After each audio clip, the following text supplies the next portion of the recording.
I have a lot of fond memories of exploring the Sinnoh region. I never actually played through Platinum as a kid, but Pokémon Diamond accounted for plenty of hours of my childhood.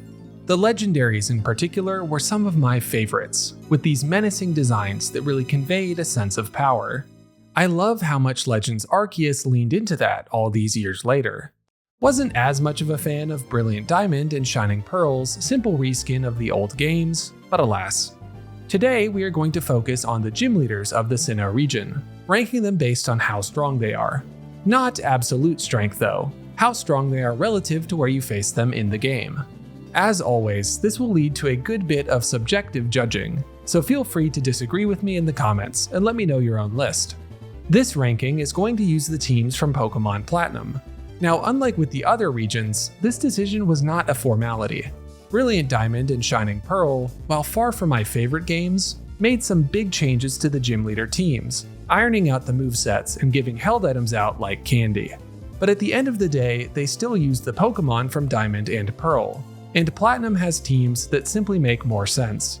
Volkner's team is such a joke in Diamond and Pearl, I couldn't bear to have it on a ranking.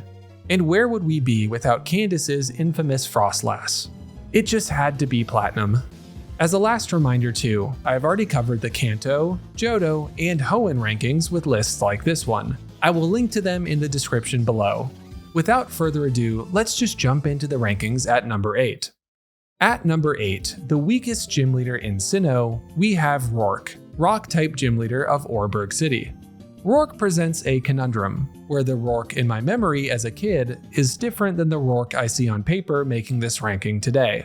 In my head, his headbutt flinching Cranidos is the stuff of nightmares. And honestly, that still very much can be the case if you're not careful. Also, base 125 attack on a first gym Pokemon is insane. The points against Rourke are that Rock is a pretty bad first typing, where every starter has a stab super effective move against him. It's pretty convenient that Chimchar just so happens to evolve early at level 14. Onix and Geodude have been pushovers since Brock, and if you take a little time to curate some encounters, you don't even need your starter to tough out the gym battle. Budew, Psyduck, and Geodude are all available before Rourke and will give you more than a fighting chance. So while Rourke can live on in my dreams as a menace, I'm putting him last here. At number 7, we have Rourke's dad, Byron, the Steel-type gym leader of Canalave City. Neither member of the family is really putting in the work here. I will say, you are lucky that we're not ranking teams from Diamond and Pearl, because that one is a real stinker. Don't even get me started on that special attacking Bastiodon set. What a joke. But in Platinum, you at least start to approach a real team. Upgrading from Bronzor to Magneton is awesome, and Thunderbolt and Flash Cannon are amazing stab attacks.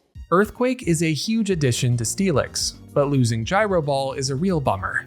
Metal Burst is gimmicky on Bastiodon, but Stone Edge is a welcome addition.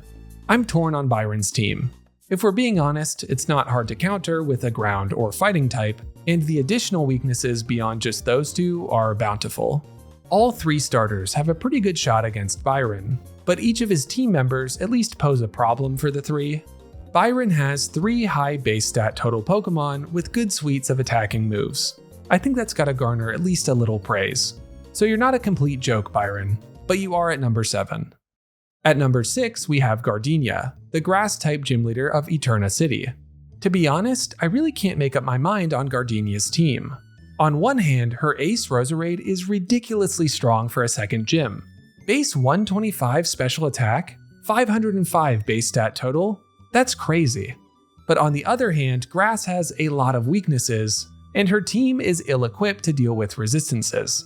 The only non-grass attacking move is Poison Sting on Roserade, which is a pitiful 15 base power and a physical move to boot.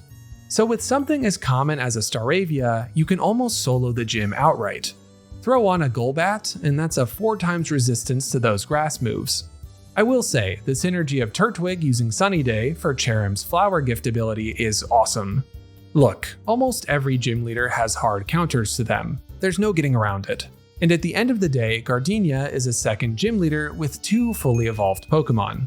That's pretty good.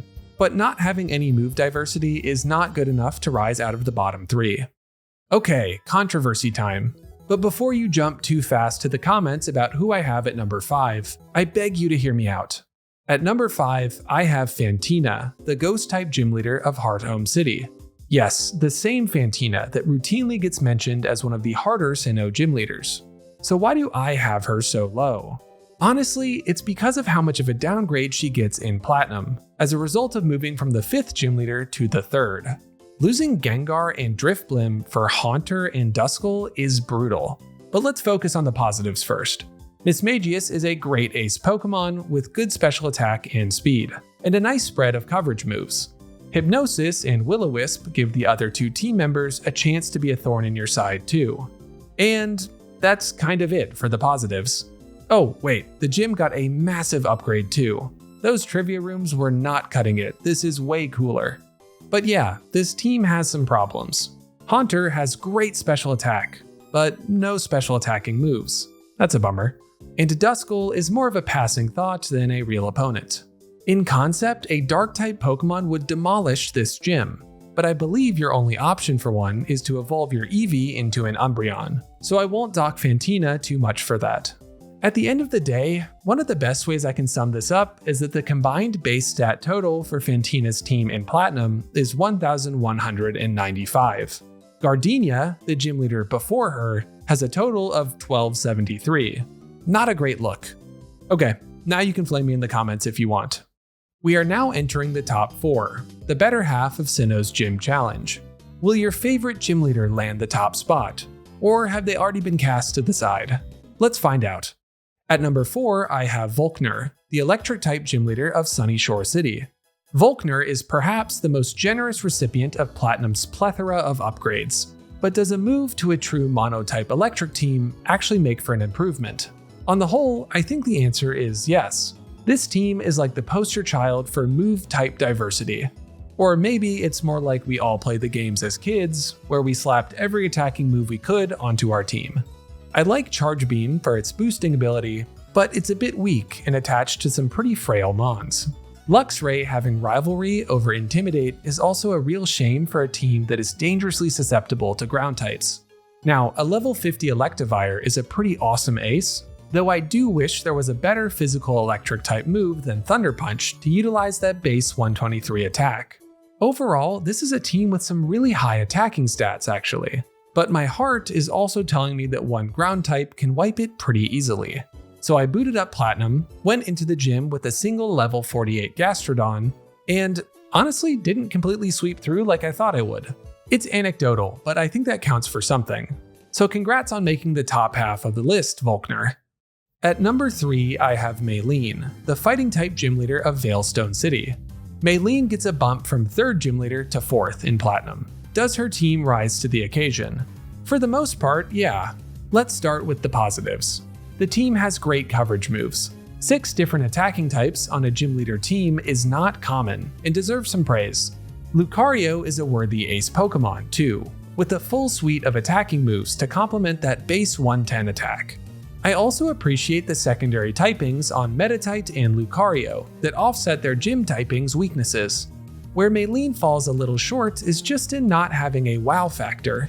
No one is setting up without Metal Claw luck, none of the moves are crazy powerful outside of a Bone Rush hitting all 5 times, and as long as you come in with a solid game plan, you should get out without too much trouble. But that Lucario deserves credit for being the final note to top off a really solid team. And a good overall team like this is enough for 3rd place in Sinnoh. Also, while we're keeping a tally, even after accounting for pure power doubling Meditite's attack, this team still has a lower base stat total than Gardenia. Just wanted to shout that out. At number 2, we have Crasher Wake, the water-type gym leader of Pastoria City. To be completely honest with you, when I started this list, I was not expecting him to be this close to the top. But he has a nice team upon closer inspection. I appreciate how much he does with only 3 Pokemon. First off, he covers his type's common weaknesses with secondary typings. Gyarados takes neutral damage from grass-type attacks, and Quagsire is completely immune to electric types. Gyarados is also just a great Pokemon in general, especially considering it has Intimidate. Crasher Wake also got one of the biggest glow-ups from Diamond and Pearl to Platinum, where his movesets got totally revamped.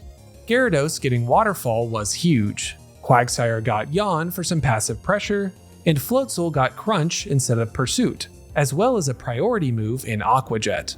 Platinum really took Crasher Wake's team and made it make sense with a bunch of little tweaks. Do Grass types still have a pretty easy time with him?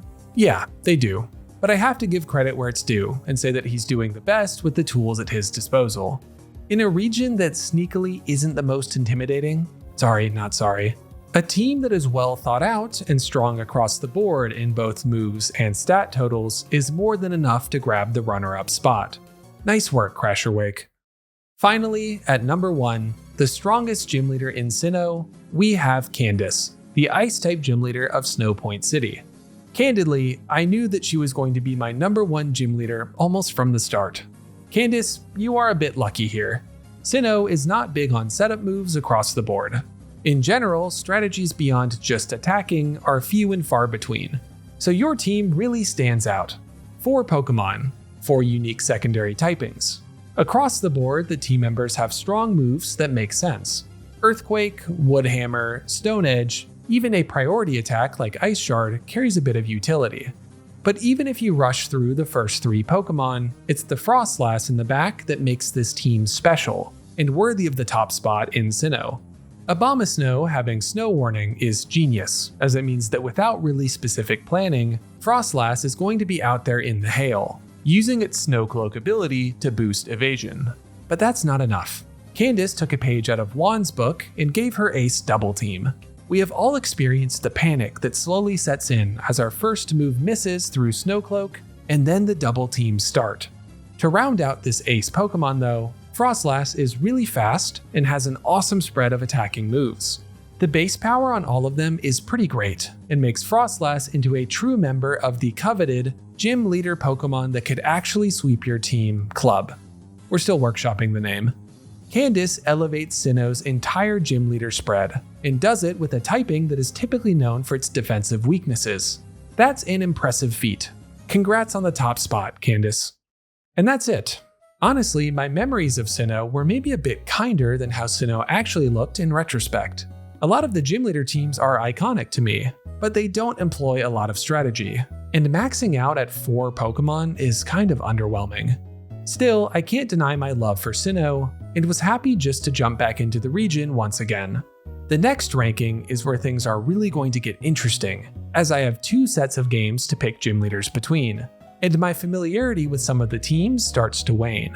Still, I am looking forward to the challenge, and also to see your lists in the comments below. I'm sure that I ruffled some feathers with my picks, and I'm excited to hear why you think I should have tweaked my rankings. Anyway, I'll see you there. As always, thanks for watching, and if you enjoyed, liking and subscribing helps a ton.